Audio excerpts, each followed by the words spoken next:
Welcome to Productive Joy with Dr. Christie, where fun meets action.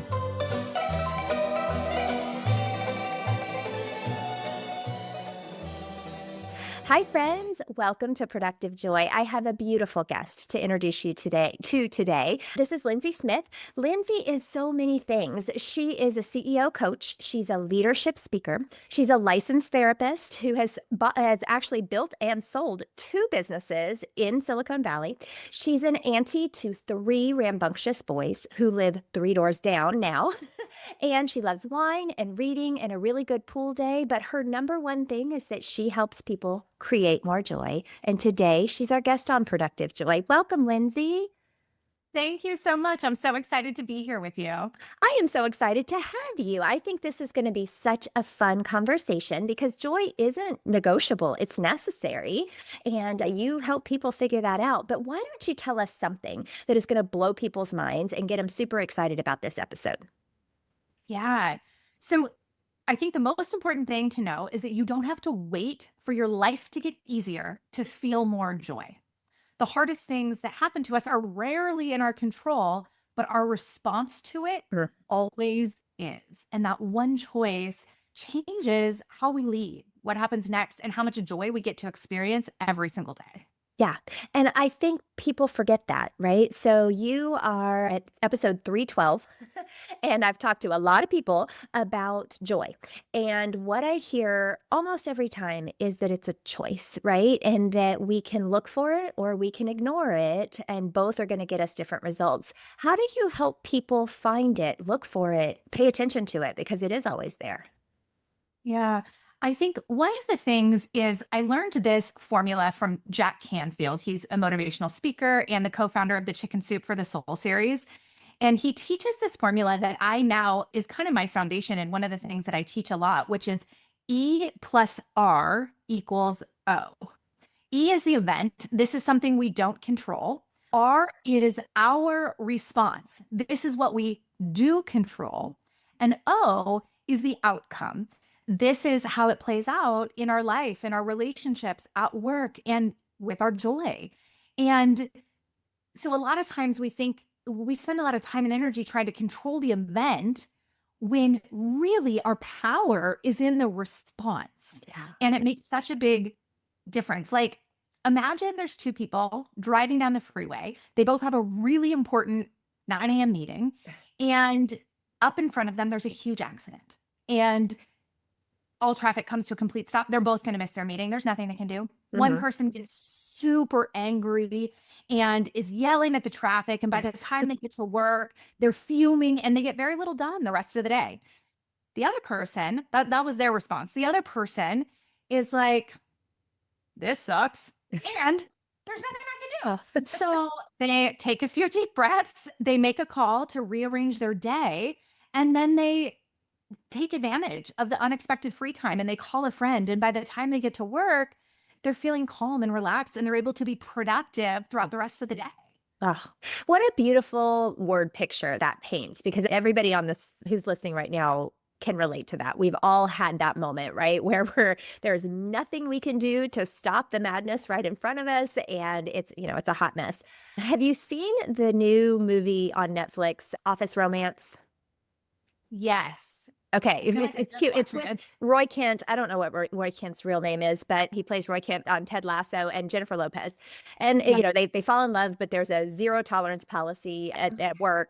Long story short, he gets caught in a traffic jam right when he needs to get to the culminating moment of the event, right? And that's what I pictured when you said that, is this, I can be really angry right now, or I can look at this as an opportunity. And I think that is a genuine choice in our heads all the time. And I'm learning to make the right choice, right? Most of the time I do, but every once in a while I need some help, right? Like I live in the, I get to, I choose to, I want to. I try really hard to live by that and not the I have tos. But there are certain components in certain places where I struggle with that. Do you have any advice for people like me who most of the time get it right, but every once in a while are a little stuck? Well, the first thing that I want to say about that is that we get to feel our feelings. Yeah. So when an event happens that really affects us, we get to stay in that, whether that response is conscious or unconscious, we get to feel our feelings. And then when we are ready, and it might be in a few minutes, a few hours, depending on the event, it might be in a few weeks or months, if it's a death in your family or whatever, like different events, there's different things, but we get to be in that and feel our feelings fully. And then when we are ready, we get to choose a new response. So there's nothing wrong with what you were saying about, sometimes I'm stuck in this place. Oh, that's fine. Allow yourself to be in it instead of trying to push past it in that moment. Allow yourself to fully feel those feelings. And when you're ready, then you make a new choice. That is really powerful, Lindsay, and I thank you. Not that, we need permission to feel our feels, but I think sometimes I'm speaking for myself. So I look at things and think, well, I need to have it all together because I have a podcast called Productive Joy. I should probably emanate that most of the time. And I do. But it's the giving myself permission to have a moment that I don't always do very well. I don't think I was raised that way. I was just taught to, suck it up, buttercup, you're fine, instead of feel it. So as a therapist, you have seen people in all of those different phases, right? So the phase of I can't feel what I'm meant to feel and that I can. So I appreciate the advice. I'm going to take it, but I hope our listeners are hearing that too, that, it is okay to have an off day as long as that off day doesn't become off weeks or months and, wallowing in it instead of recognizing that you have control. Yeah. And actually, I have a thought too about, and this is something I've started doing pretty recently about how to move through those emotions. Ooh, yeah. So we get to feel them. And then there's two different things that I've been using lately. And one is first I feel where it is in my body and I figure out the color and the shape and how does it really feel? And then I allow that to expand and I really feel into, so let's say it's a dark cloud in my stomach. I really feel into what's happening in the dark cloud in my stomach. And then I allow the dark cloud in my stomach to become bigger and bigger, as big as I can possibly imagine it. And then it dissipates. It's very fascinating. That's one thing. Another thing I've been doing, and this one I mostly do if I don't feel like doing the first one or I don't feel like I have the time in the moment. It's a little bit crazy. I love it. It works so well. I have to be careful where I do it, though. The best place to do it is in my car when I'm driving. So I scream as loud as I can for as long as I can, like the entire breath, just as long as I can, as loud as I possibly can. And then when I'm done, I get the biggest smile on my face and I feel like a million times better. It's such a powerful release. Yeah. Okay, wait, we need to back up because first of all, I love that. I love the idea of just letting it out. I think I could do a much better job of that. And I think the car is probably a really wise place because I'm pretty sure that, the animals in the family might have a moment of what the heck is wrong with this woman? Yeah. A little much. But what I really liked was the description you gave of where in your body are you feeling this and what color is it, right? Or what does it look like? I don't know that I have heard about where in your body are you feeling it, right? That's something that I've heard people talk about. And I can sometimes identify, I feel that in my chest or I feel that in the pit of my stomach or in my head. But I've not ever given it a color. What's the significance of giving it more description? Well, and the color and the shape. Color and the shape. I forgot the shape part. It allows us it brings us truly into that moment, right? So we become super present with what is, and there's nothing wrong about it. We make it okay. We make it right. We allow it to be and to feel into it. And then we allow it to grow and grow. And the thing that's really interesting, and I think this is part of why having the shape and the color is important, is we can see it start to shift and change. So the cloud might just disappear, or it might become blue instead of gray or black, or it might, and then we get to keep working with the new thing that is there until we're able to move through that one. That is so powerful. And you've done that for people through your therapy, I'm sure. You have actually created, built, and then sold 2 different counseling centers. I don't know what to call it. Can you give me words to describe what you've done? And then what made you make that decision to go from, okay, I'm going to do this full time to I'm going to let somebody else run this? Yeah. So my first counseling center was called Teen Therapy Center. We worked just with teenagers. And at the beginning, it was just me. I saw teenagers. I specialized in teens with high risk behaviors. And then I loved the work I was doing, but I also loved the entrepreneurial side of it. And so it started to grow really quickly. And I ended up hiring people, and that continued to grow and grow. And then eventually I opened the family therapy center so that we could see younger kids, adults, and couples, everyone who we didn't see at Teen Therapy Center. And then in October of 2019, so it had been almost 10 years at that point that I had had this centers, and I was in a really bad car accident and I had a traumatic brain injury. Oh, And from that, I wasn't able to work really. I couldn't for months. I couldn't look at screens. I couldn't be around people or noises without immediately triggering a migraine. And so I hired someone to run the centers. Thankfully, I had really incredible systems in place. So it was a pretty easy handoff. Plus, she was amazing. And so I transferred it over and eventually made it so that as I got better and was able to work, I ended up working about 5 hours a month, just focused on the visionary aspect and the strategy. And then she did all the rest. She ran the day-to-day and ran the team and all of that. wow. I'm sorry about the accident, but it actually kind of created something beautiful. One, it showed you that you had the ability to build systems, which makes you a great CEO coach, I am sure. But then for those systems to be, well, for a system to be a system, it has to be repeatable, right? It has to be something that somebody else can do. But then you also continued to use your unique genius in the space, right? You didn't walk away from it completely. You were able to do that in a smaller amount of time and have really big impact. I guarantee there are people listening right now who have never even thought about the idea of, what if I just did the strategy part, right? Or what if I just did the systems building part? Or what if I, breathed into people this thing that I'm really good at? So thinking about those people who have this unique genius and this ability, what would you say to them to get them to go? I mean, obviously we don't all want to or need to get into a traumatic situation to get there. What would you say to them to make that leap? Yeah. Well, I think that the first piece before we even get to there is for people, CEOs specifically, to look at everything that's on your plate every day, week, month, and then determine what are the things that truly bring you joy. What lights you up? What do you love doing? Not what are the things that you feel like you have to do, not what are the things that you feel like you're the only one that can do, because that's so very rarely true.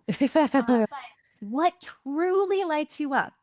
And then everything else that's not on the what truly lights you up list, we get to systemize, we get to document, and then we get to delegate or automate.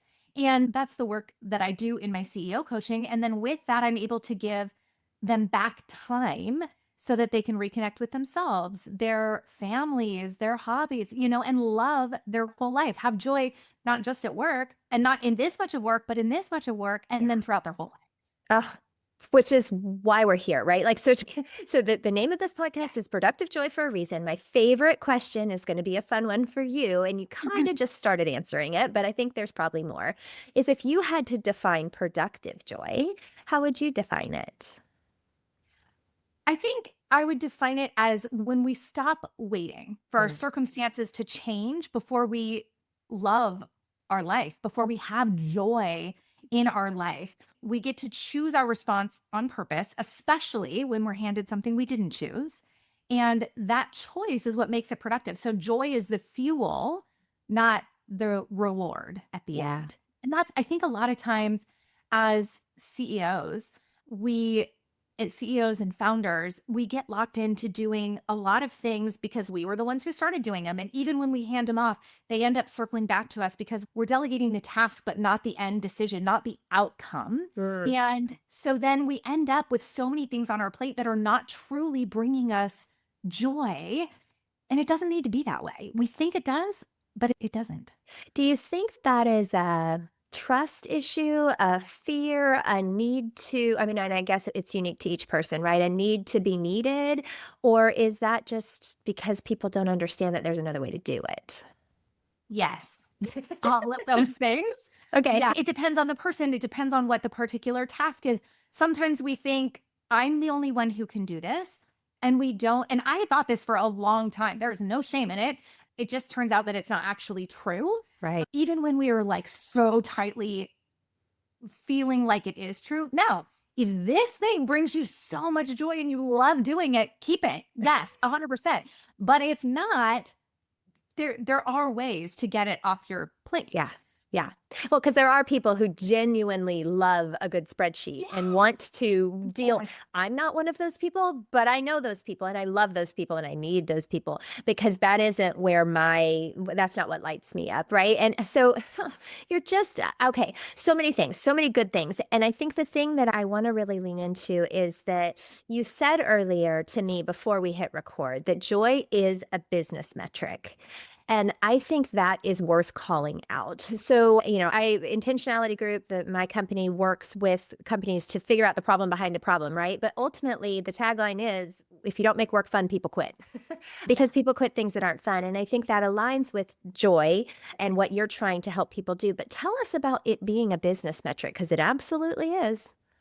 Yeah. Yeah. Well, I think it speaks to, so what you were saying right before that is you were saying, I don't love spreadsheets, but someone does.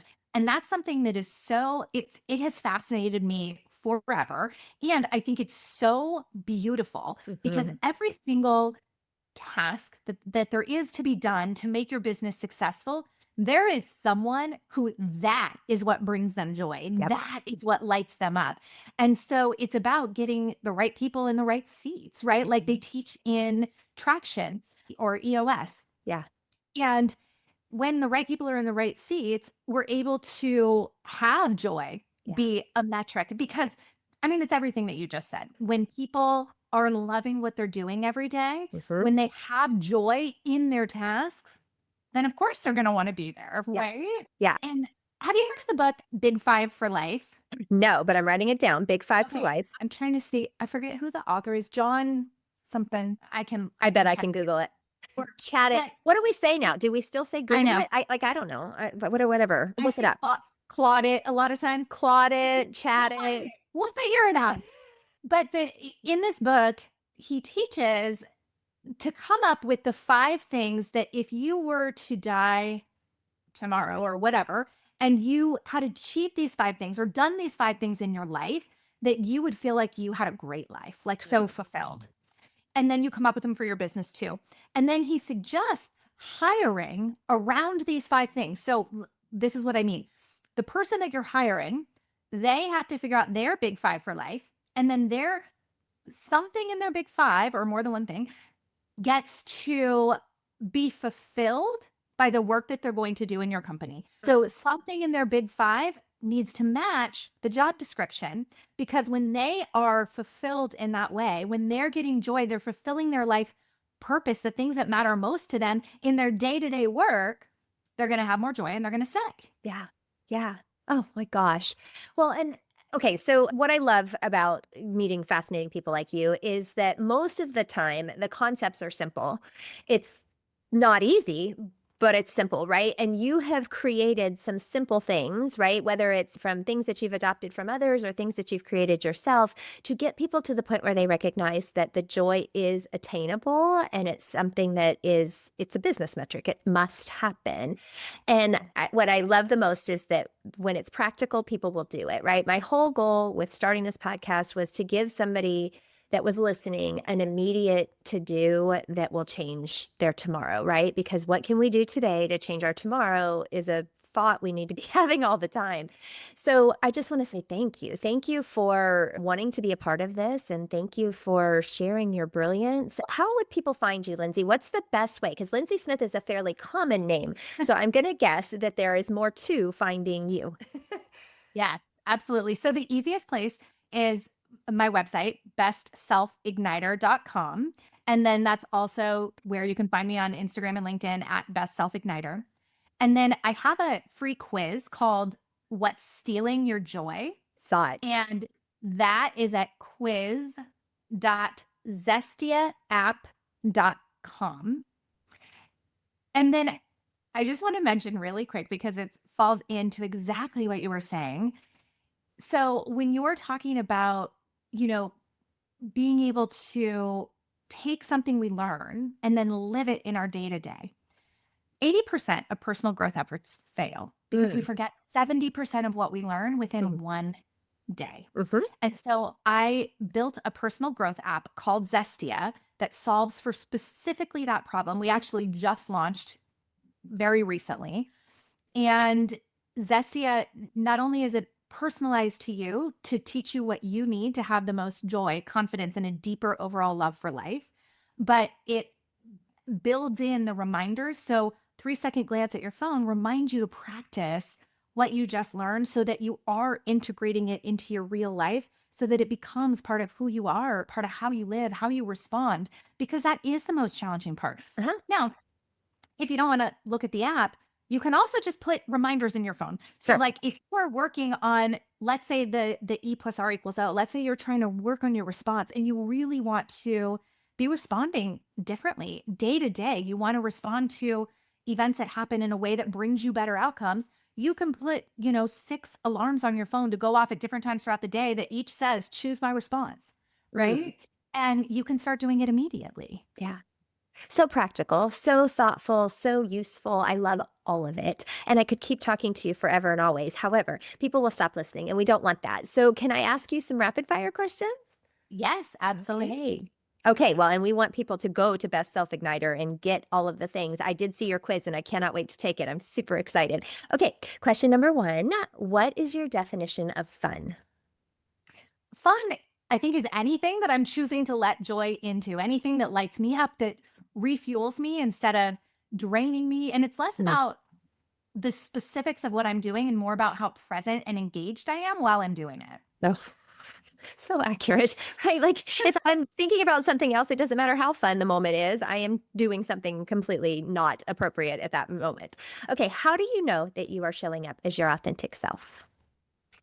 When I feel grounded, connected, fully present, and when I don't feel like I have to perform, when I'm doing it all from a place of deep joy and then knowing that I'm lovable, valuable, and capable just as I am.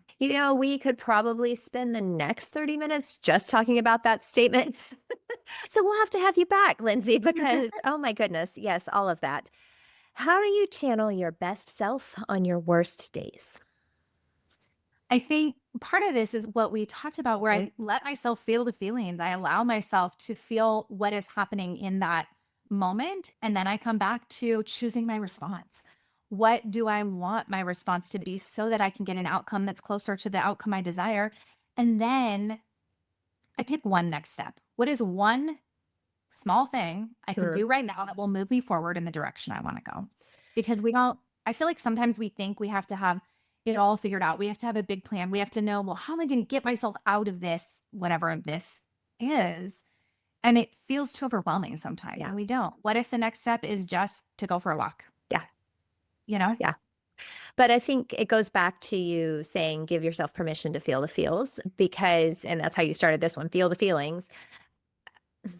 I think we are most overwhelmed when we're in that moment and we think, I have no control over this. I have to just react. And what I'm hearing from you is maybe be a little more proactive to say, here's step 1 and here's step 2. And I don't need step 17 yet.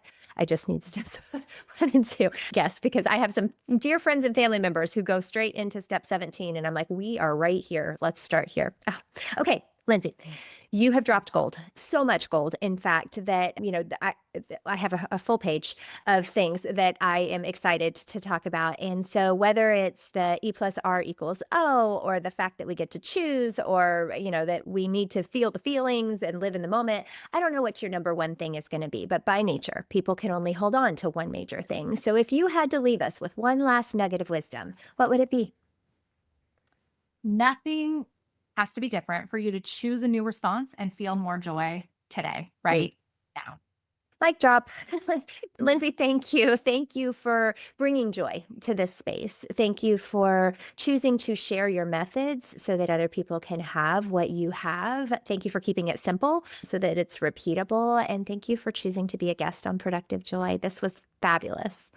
Yeah, this was so much fun. Thank you so much for having me. Good. And listeners, now's your chance. She legitimately gave you about 5 different things that you could do as step 1. But remember, you have to take step 1. It's not what's happening 17 steps from now. It's what's happening right now. So maybe you're just going to get up and go for a walk, or maybe you are going to recognize that how you respond to the frustration is going to determine the rest of your day. Whatever it is you take with you, I need you to do it so that things can change and figure out a way to turn fun into action. Yay! Oh my gosh, you were excellent. Absolutely.